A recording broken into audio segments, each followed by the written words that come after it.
क्या आपको पता है भारत की सबसे बड़ी इंडस्ट्रियल कंपनी जिसने अरबों डॉलर की संपत्ति बनाई वो आज जानवरों और जंगलों को बचाने में लगी हुई है। क्या ये महज एक दया या फिर सेवा का काम है या फिर इसके पीछे छुपी हुई है एक ऐसी मास्टर स्ट्रेटजी जो रिलायंस के इतने बड़े अंपायर को और भी ज्यादा बड़ा विस्तार देने वाली है। आज हम जानेंगे एक ऐसी कहानी के बारे में जो बिजनेस, पावर, पैसा और नेचर के बीच एक सबसे बड़ी जंग को दिखाती है। एक तरफ रिलायंस इंडस्ट्रीज की जामनगर रिफाइनरी जहां पर हर दिन लाखों बैरल तेल का उत्पादन किया जाता है, वहीं दूसरी तरफ वही कंपनी एक जंगल बना रही है जो दुनिया का सबसे बड़ा वाइल्ड लाइफ कंजर्वेशन पार्क माना जाता है, यानी कि सेंटर माना जाता है। 3000 एकड़ में फैला हुआ एक गुप्त साम्राज्य जहां पर हम और आप जैसे इंसानों की हुकूमत नहीं बल्कि जानवरों की हुकूमत चलती है, जहां पर शेर की दहाड़ सुनाई देती है, हाथी के झुंड बड़े ही मजे से घुमा करते हैं और जहां पर तेंदुए साये की तरह चुपचाप घुमा करते हैं। लेकिन यहाँ पर असली सवाल यह आता है कि रिलायंस यहाँ पर इस कंजर्वेशन पार्क पे यानी कि सेंटर पे इतना पैसा आखिर क्यों लगा रही है? क्या ये सच में एक चैरिटी है या फिर स्मार्ट बिजनेस मूव?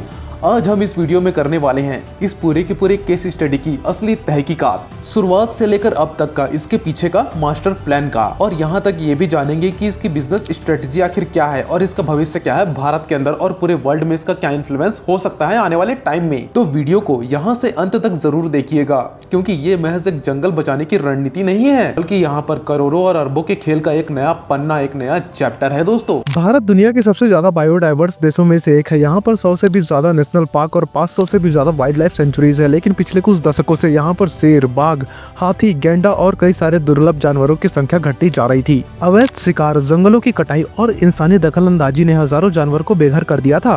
अब यहाँ पर सवाल ये था कि क्या कोई ऐसा उपाय हो सकता है जिससे कि इन बेघर और संकटग्रस्त जानवरों को बचाया जा सके, और यहीं से वनतारा का आइडिया आता है, यानी कि एक ऐसा स्थान बनाया जाए जहाँ पर संकटग्रस्त और घायल जानवरों को सुरक्षित रखा जा सके और जहाँ पर जितने भी जानवर है जो कि विलुप्ति के कगार पर है उनकी यहाँ पर देखभाल की जा सके और उनको बचाया जा सके, और जहाँ पर न केवल जानवरों को बचाया जाए बल्कि भारत का सबसे बड़ा वाइल्ड लाइफ कंजर्वेशन सेंटर तैयार किया जा सके। और ये वनतारा इस वक्त गुजरात के जामनगर में मौजूद है। अब यहाँ पर सवाल ये आता है कि वनतारा को गुजरात के जामनगर में ही क्यों बसाया गया? अब यहाँ पर ऐसा इसलिए क्योंकि गुजरात पहले से ही एशियाटिक लायंस यानी कि गिर के शेरों के लिए मशहूर है। यहाँ का वातावरण कई प्रकार से जंगली जानवरों के लिए अनुकूल है। रिलायंस का पहले से ही जामनगर में एक बहुत बड़ा रिफाइनरी प्रोजेक्ट था जिससे कि इस प्रोजेक्ट को लॉजिस्टिक सपोर्ट मिला और इसी वजह से ही रिलायंस फाउंडेशन ने वनतारा को जामनगर में स्थापित करने का फैसला लिया। अब यहाँ पर आपको ये भी बता दूं कि वनतारा के वाइल्ड लाइफ सेंचुरी में बहुत अलग अलग तरीके के जानवर मौजूद है, जैसे कि फॉर एग्जाम्पल लायंस, टाइगर्स, हाथी, गेंडा, तेंदुआ और अन्य दुर्लभ प्रजातियां। और वनतारा यहाँ पर इन सभी जानवरों को एक नया घर देने का काम किया करती है। अब यहाँ पर 2023 में वनतारा का पहला फेज पूरा हुआ। यह 3000 एकड़ में फैला हुआ दुनिया का सबसे बड़ा वाइल्ड लाइफ सेंचुरी बना। सैकड़ों जानवरों को यहाँ पर सुरक्षित लाया गया। इंटरनेशनल वाइल्ड लाइफ एक्सपर्ट्स को भी इसमें शामिल किया गया था। दोस्तों, और मैं आपको यहाँ पर बता दूं कि ये भारत के लिए एक गेम चेंजर भी साबित हो सकता है फ्यूचर में। अब यहाँ पर थोड़ा वनतारा के एरिया के बारे में बात कर लेते हैं। 3000 एकड़ यानी कि 2300 से ज्यादा फुटबॉल मैदानों जितना बड़ा यह सेंटर इतना बड़ा है कि इसमें कई जंगल समा सकते हैं। दोस्तों, यह किसी भी नेशनल पार्क से कम नहीं है बल्कि इससे भी ज्यादा एडवांस और मॉडर्न है। वनतारा दुनिया का सबसे बड़ा रेस्क्यू और रिहेबिलिटेशन सेंटर है जो कि खास तौर पर उन जानवरों के लिए बनाया गया है जो सर्कस, प्राइवेट जू या फिर अवैध तस्करी से बचाए गए हैं। यह कोई आम जू नहीं है जहाँ पर जानवर पिंजरे में कैद होते हैं। ये उन्हें बड़े बड़े ओपन स्पेस में रखा करते हैं ताकि वे नेचुरल तरीके से रह सके। जैसा कि मैंने आपको पहले बताया कि यहाँ पर कई तरीके के जानवर मौजूद है, तो उनकी संख्या के बारे में भी यहाँ पर थोड़ी सी आपको जानकारी दे देता हूँ। यहाँ पे 260 से भी ज्यादा शेर और बाघ मौजूद है और यहाँ पर हजारों की संख्या में हिरण, हाथी और तेंदुए। और वनतारा महज एक सेंटर नहीं बल्कि एक हाईटेक वाइल्ड लाइफ हॉस्पिटल और रिसर्च सेंटर भी है। यहाँ पर मॉडर्न एनिमल हॉस्पिटल्स और डेडिकेटेड फीडिंग जोन और नेचुरल एनक्लोजर, मतलब किसी भी कैद से बेहतर बिल्कुल जंगल जैसा माहौल, और तो और इंटरनेशनल वेट्स और एनिमल एक्सपर्ट्स की टीम, ये सभी की सभी सुविधाएं यहाँ पर वनतारा में मौजूद है। और वनतारा सिर्फ जानवरों को बचाने के लिए नहीं बल्कि एक बड़ी सोच का हिस्सा है। रिलायंस फाउंडेशन ने इसे बनाया ताकि भारत में एक ऐसा सेंटर हो जहाँ पर ग्लोबल लेवल पर वाइल्ड लाइफ कंजर्वेशन का बेंचमार्क सेट किया जा सके। यह सिर्फ एक चैरिटी प्रोजेक्ट नहीं बल्कि भारत की नेचुरल कंजर्वेशन को नई ऊंचाइयों पर पहुँचाने का एक बहुत बड़ा मिशन है। आमतौर पर जब भी कोई बड़ी कंपनी सोशल वर्क या फिर CSR यानी कि कॉर्पोरेट सोशल रिस्पॉन्सिबिलिटी प्रोजेक्ट करती है ना, तो लोग इसको यहाँ पर समाज सेवा समझ लेते हैं। लेकिन यहाँ पर बिजनेस की दुनिया में कोई भी इन्वेस्टमेंट बिना लॉन्ग टर्म के फायदे को सोचे बिना नहीं की जाती। तो क्या कांतारा भी यहाँ पर एक एनिमल वेलफेयर प्रोजेक्ट है? या फिर एक बहुत ही स्ट्रेटेजिकल बिजनेस मूव? तो आइए इसी चीज़ के बारे में आप थोड़ी सी चर्चा कर लेते हैं। CSR और टैक्स बेनिफिट। CSR में इन्वेस्टमेंट का मतलब ये होता है कि आपके टैक्स के पैसे भी बच जाते हैं और आपकी ब्रांड वैल्यू भी बन जाती है। भारत में यहाँ पर कंपनियों के लिए 2% का नेट प्रॉफिट CSR में खर्च करना अनिवार्य किया गया है और रिलायंस यहाँ पर हर साल अपने हजारों और करोड़ों रुपए बचा सकती है अगर वो अपने पैसों को इसी CSR में इन्वेस्ट करे तो। वंतारा एक CSR प्रोजेक्ट के थ्रू टैक्स बचाने में रिलायंस की काफी मदद किया करता है और इसकी वजह से यहाँ पर सरकार के साथ उनकी रिलेशनशिप भी मजबूत हो जाती है और यहाँ पर इसी वजह से उनको बिजनेस एक्सपांशन के लिए बहुत सारी मदद भी मिल जाती है। और क्या आप यहाँ पर जानते हो कि आज के टाइम पे सिर्फ प्रॉफिटेबल कंपनी को नहीं बल्कि ग्रीन और सस्टेनेबल कंपनी को ज्यादा फंडिंग मिला करती है। ESG यानी कि इन्वायरमेंटल सोशल गवर्नेंस, ये स्कोर यहाँ पर कंपनी के सस्टेनेबिलिटी रेटिंग को तय किया करती है। यहाँ पर जितना अच्छा ESG स्कोर उतना ही ज्यादा अच्छा इंटरनेशनल इन्वेस्टमेंट अपॉर्चुनिटी, मतलब कि जितना अच्छा आप अपना स्कोर बना के रखोगे उतना ही ज्यादा आपको इंटरनेशनल लेवल पर इन्वेस्टमेंट का मौका मिलेगा। रिलायंस पहले के टाइम पर एक फॉसिल फ्यूल कंपनी थी जिसका ESG स्कोर उस समय उतना अच्छा नहीं था, लेकिन वंतारा जैसे प्रोजेक्ट के थ्रू यहाँ पर रिलायंस अपने आप को ग्रीन और सस्टेनेबल कंपनी के रूप में एस्टेब्लिश कर सकती है दोस्तों। तो अब यहाँ पर रिलायंस का फोकस पूरी तरीके से ग्रीन एनर्जी और नेट जीरो कार्बन इमिशन पर है। यहाँ पर वंतारा के जंगलों से कार्बन क्रेडिट जनरेट होंगे जिसे यहाँ पर रिलायंस बेच सकता है या फिर खुद के लिए अपने लिए यूज कर सकता है। ये इंटरनेशनल मार्केट में रिलायंस की ग्रीन इमेज को और भी ज्यादा मजबूत करेगा। तो एक तरफ अगर देखा जाए तो यहाँ पर रिलायंस तेल निकालती है जहाँ पर कार्बन बढ़ता है और वहीं दूसरी तरफ वंतारा जैसे प्रोजेक्ट से कार्बन क्रेडिट बनती है जिससे उससे हुए नुकसान की भरपाई भी हो जाती है। अब अगर यहाँ पर देखा जाए तो बड़े बड़े वाइल्ड लाइफ सेंचुरी और इको टूरिज्म सेंटर्स जो हब होते हैं, जो पार्क होते हैं, वो यहाँ पर करोड़ों और अरबों का रेवेन्यू किया करते हैं हर साल। जैसे कि फॉर एग्जांपल यहाँ पर अफ्रीका का मसाई मारा जो हर साल महज टूरिज्म से करोड़ों रुपए की कमाई किया करती है।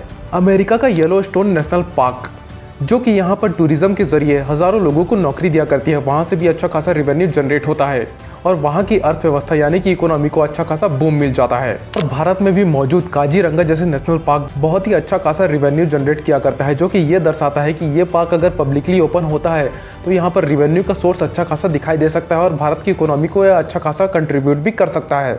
अब यहाँ पर वंतारा को सरकार की तरफ से बहुत अच्छा खासा सपोर्ट मिल सकता है क्योंकि सरकार यहाँ पर अक्सर उन कंपनियों को सपोर्ट करती है जो नेचर और वाइल्ड लाइफ के प्रति ज्यादा जागरूक होती है और यहाँ पर रिलायंस के वंतारा जैसे प्रोजेक्ट को सरकार की तरफ से और भी ज्यादा पॉलिसी सपोर्ट मिल सकता है दोस्तों। और यहाँ पर वंतारा को UN और WWF जैसे ग्लोबल अथॉरिटीज से अच्छा खासा सपोर्ट देखने को मिल सकता है क्योंकि ये दोनों के दोनों इंटरनेशनल बॉडीज हैं और यहाँ पर इससे रिलायंस के दूसरे बिजनेसेस जैसे कि for example green energy, solar energy, hydrogen fuel, इन जैसे प्रोजेक्ट को भी अच्छा खासा एस्टेब्लिशमेंट भी मिल सकता है। अब यहाँ पर बड़ी बड़ी कंपनीज अपने सोशल इमेजेस को स्ट्रॉन्ग करने के लिए ऐसे प्रोजेक्ट किया करती है, जैसे कि फॉर एग्जाम्पल यहाँ पर रिलायंस कर रही है वंतारा के लिए। वंतारा से यहाँ पर रिलायंस का जो नाम है वो ग्लोबल लेवल पर काफी ज्यादा प्रचलित हो सकता है और यहाँ पर वंतारा के जरिए रिलायंस के दूसरे CSR प्रोजेक्ट को भी हाई लेवल विजिबिलिटी मिलेगी।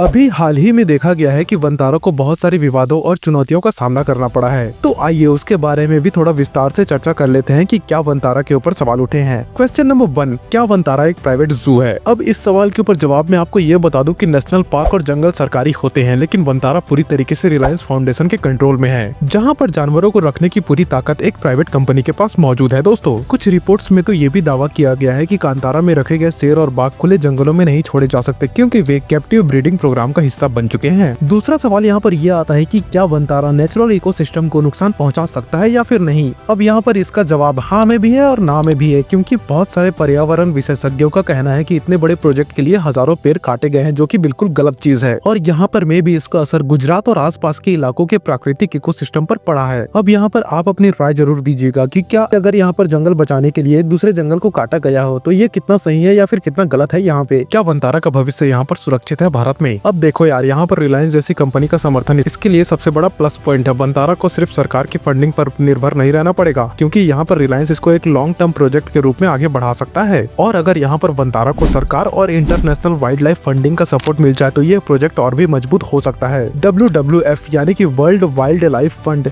UNDP और यूनेस्को जैसी संस्थाएं इसमें ग्रांट्स दे सकती है दोस्तों, और सरकार यहाँ पर इसे राष्ट्रीय स्तर पर प्रमोट कर सकती है, जिससे इसे स्पेशल प्रोटेक्शन और बजट मिले। और अगर अगर यहाँ पर सरकार और इंटरनेशनल बॉडीज इसमें जुड़ जाती है तो वंतारा का भविष्य और भी ज्यादा ब्राइटनिंग आपको देखने को मिल जाएगा। वंतारा का भविष्य पूरी तरीके से इस बात पर निर्भर करता है कि इसे कितना लॉन्ग टर्म सपोर्ट मिलता है। अगर रिलायंस, सरकार और इंटरनेशनल बॉडीज इसे सपोर्ट करते रहे तो यह भारत की एक आइकॉनिक प्रोजेक्ट बन सकती है। लेकिन यहाँ पर मैं आपको बता दूं, अगर इसको मेंटेनेंस और फंडिंग की समस्या आई तो यह प्रोजेक्ट मुश्किल में पड़ सकता है। अब यहाँ पर थोड़ा सा वंतारा के भविष्य के बारे में भी चर्चा कर लेते हैं कि क्या इसका भविष्य होने वाला है आने वाले टाइम में भारत के अंदर। अभी तक यहाँ पर वंतारा को एक CSR यानी कि कॉर्पोरेट सोशल रिस्पॉन्सिबिलिटी प्रोजेक्ट के तौर पर दिखाया जा रहा है, लेकिन रिलायंस जैसा बड़ा कॉर्पोरेट बिना लॉन्ग टर्म स्ट्रेटेजी के इतना बड़ा इन्वेस्टमेंट नहीं करेगा। दोस्तों, वंतारा का भविष्य महज एनिमल वेलफेयर तक सीमित नहीं रहेगा, ये एक बड़ा बिजनेस वेंचर है। भविष्य में वंतारा एक high and wild life safari destination बन सकता है और यहाँ पर विदेशी और अमीर टूरिस्ट को प्रीमियम सफारी पैकेज ऑफर किया जा सकता है, वो भी लग्जरी रिजॉर्ट और एडवेंचरस टूरिज्म के साथ। दोस्तों, और यहाँ पर ऐसा करने से लाखों करोड़ों की कमाई भी हो सकती है। फॉर एग्जाम्पल, यहाँ पर अफ्रीका के सेरेंगेटी नेशनल पार्क में सफारी टूरिज्म से अरबों डॉलर की कमाई होती है। वहाँ पर ये प्रोजेक्ट यहाँ पर कार्बन डिपॉजिट के जरिए अरबों की कमाई कर सकता है। यहाँ पर वे लोग फॉरेस्ट और बायोडाइवर्सिटी को बढ़ावा देकर रिलायंस इंटरनेशनल ग्रीन फंडिंग और ग्रांट्स हासिल कर सकते हैं। दोस्तों, कई सारी MNCs और गवर्नमेंट क्लाइमेट चेंजेस से लड़ने के लिए ऐसे प्रोजेक्ट में इन्वेस्ट करना चाहती है। और आपको यहाँ पर एक फन फैक्ट बता दूं, 2023 में टेस्ला ने सिर्फ कार्बन क्रेडिट बेचकर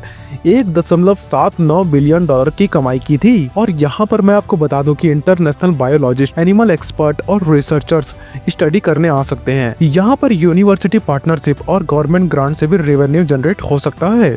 और यहाँ पर स्टूडेंट और एनिमल लवर्स के लिए पेड वर्कशॉप और ट्रेनिंग प्रोग्राम से भी कमाई हो सकती है अच्छी खासी। ऑस्ट्रेलिया और अमेरिका जैसे बड़े बड़े देशों में कई बड़े वाइल्ड लाइफ सेंटर इसी मॉडल पर चला करते हैं। आज के जमाने में कंपनियों को इन्वायरमेंटल, सोशल और गवर्नेंस यानी कि ESG इमेज बहुत ही मायने रखती है इनके लिए। और ग्रीन इनिशिएटिव से यहाँ पर रिलायंस की इंटरनेशनल वैल्यू बहुत ही ज्यादा बढ़ सकती है, जिससे कि नए इन्वेस्टर और पार्टनरशिप आएंगी। आगे चलकर फ्यूचर में रिलायंस वंतारा ब्रांड के नाम पर ग्रीन प्रोडक्ट और इनिशिएटिव को लॉन्च कर सकता है। यहाँ पर आने वाले 5 या 10 सालों में हम वंतारा को कुछ इस तरीके से देख सकते हैं कि यह एक इंटरनेशनल सफारी डेस्टिनेशन बनेगा। टॉप लेवल रिसर्च और एनिमल कंजर्वेशन प्रोजेक्ट यहाँ पर शुरू होंगे। रिलायंस इसे एक प्रॉफिटेबल ग्रीन बिजनेस वेंचर में तब्दील करेगा और भारत सरकार भी इसमें शामिल होकर इसे नेशनल लेवल पर प्रमोट कर सकती है।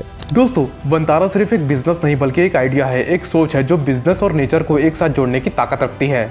ये दिखाती है कि अगर आपके अंदर सही प्लानिंग हो तो सिर्फ पैसा कमाने वाला बिजनेस भी एक बहुत ही बड़ा सामाजिक बदलाव हमारे समाज में ला सकता है। रिलायंस ने यहाँ पर इसे एक CSR प्रोजेक्ट के नाम पर लॉन्च किया, लेकिन यहाँ पर ये एक long term business master stroke हो सकता है। यहाँ पर टैक्स बेनिफिट से लेकर green investment, carbon credits, future eco tourism तक वंतारा एक फुल प्रूफ बिजनेस मॉडल माना जा सकता है। अब यहाँ पर एक बहुत बड़ा सवाल आता है एंड में कि भारत की और भी बड़ी बड़ी कंपनियों को इसी तरीके की सस्टेनेबल और प्रॉफिटेबल बिजनेसेस पे यानी प्रोजेक्ट पे काम करना चाहिए या फिर नहीं। क्या भविष्य में हम और भी वंतारा जैसे प्रोजेक्ट को देख पाएंगे या फिर नहीं? कमेंट में अपनी राय बताना ना भूले और जाते जाते इस वीडियो को लाइक करें, हमारे चैनल को सब्सक्राइब करें ऐसे ही और कंटेंट्स के लिए। तब तक के लिए मिलते हैं किसी और दिन किसी और टॉपिक में। Till then, good bye.